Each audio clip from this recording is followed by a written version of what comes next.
विक्रम सम्वत 2056 साल वैशाख 13 गतेका दिन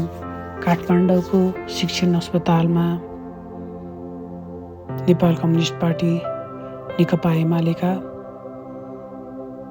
प्रथम निर्वाचित कम्युनिस्ट प्रधानमन्त्री कमरेड मनमोहन अधिकारीज्यूले आफ्नो अन्तिम श्वास लिनुभयो। विक्रम सम्वत 2051 सालमा नेकपा एमालेको 9 महिने शासन चल्यो, जसको नेतृत्व कमरेड मनमोहन अधिकारीज्यूले गर्नुभएको थियो,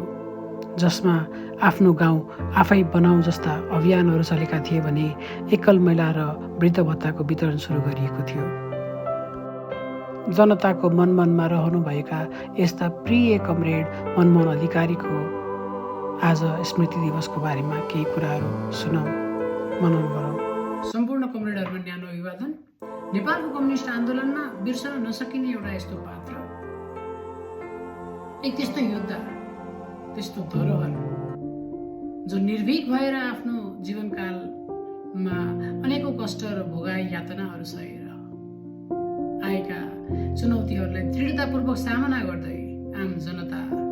किसान, श्रमिक वर्गको प्रतिनिधि पात्र, जो हरेक पल दबिएका, दबाइएका, शोषित, पीडित, उत्पीडनमा परेका, पिछडिएका वर्गको वकालत गर्दै प्रत्येक श्रमिक वर्गको अनि आम नेपाली जनताको प्रिय नेता कमरेड मनमोहन अधिकारीज्यूको स्मृति दिवस तसर्थ उहाँप्रति हृदयदेखि नमन गर्न चाहन्छु। उहाँको त्यो सङ्घर्षको यात्रालाई आत्मसात गर्दै तत्कालीन समयमा सङ्घर्षको मैदानमा उत्रन हुने तमाम श्रमिकहरूलाई माया गर्ने अनि श्रमिकको हक, हित र अधिकारको निम्ति सडक र सदनमा आवाज उठाउने नेकपा एमालेका आदरणीय नेतृत्ववर्ग र त्यस आन्दोलनका बखत आफ्नो ज्यान उत्सर्ग गर्नुहुने वीर शहीदप्रति गहिरो समवेदना भाव प्रकट गर्न चाहन्छु र आज कमरेड मनमोहन अधिकारीलाई सम्झन चाहन्छु, हृदयदेखि नमन गर्न चाहन्छु। लाल